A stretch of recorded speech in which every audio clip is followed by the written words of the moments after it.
Je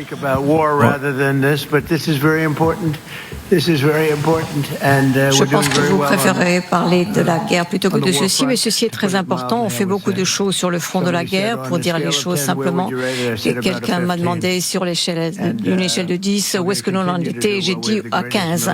Et nous allons continuer. Nous avons les meilleurs militaires du monde, et ceci de loin.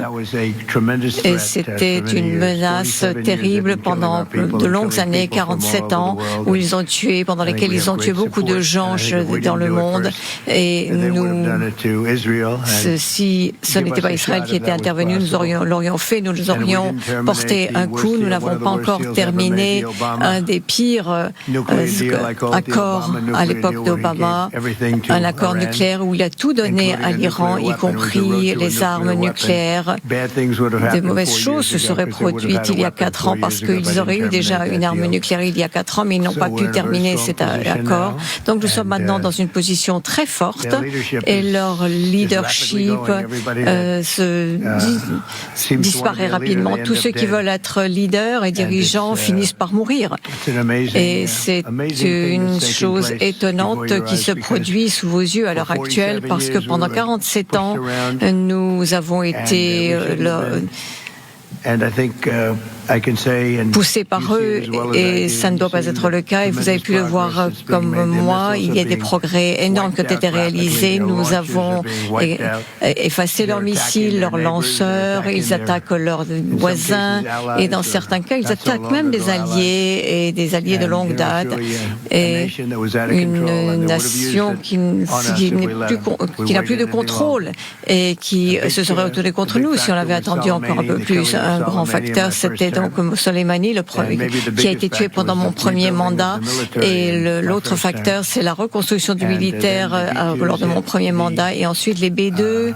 Je ne vais pas utiliser le terme oblitéré parce que c'était une oblitération complète et de leur potentiel nucléaire qui a été totalement effacé, ce qui a été un revers très sérieux pour eux. Si nous ne les avions pas frappés dans les 2 semaines qui suivaient, ils auraient eu l'arme nucléaire dans les 2 semaines qui suivaient. S'il n'y avait pas eu d'attaque par le B2, ils auraient eu l'arme nucléaire un mois plus tard. Et lorsque les gens fous disposent de l'arme nucléaire, de mauvaises choses peuvent se produire. Ça, vous le savez, nous allons continuer à aller de l'avant.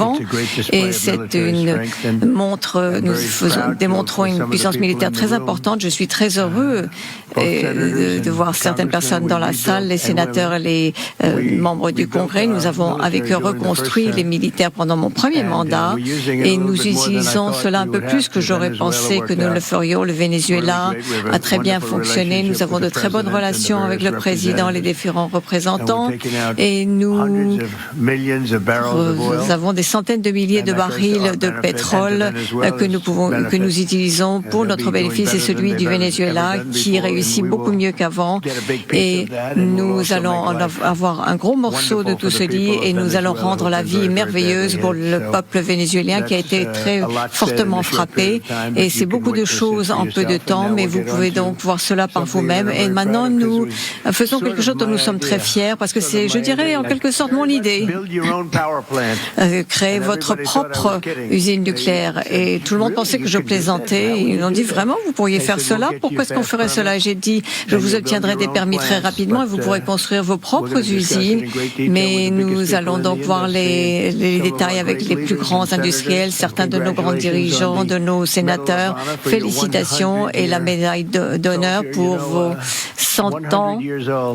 De soldat qui a 100 ans, et Daryl s'est battu pour obtenir la médaille du Congrès pendant de nombreuses années, n'est-ce pas?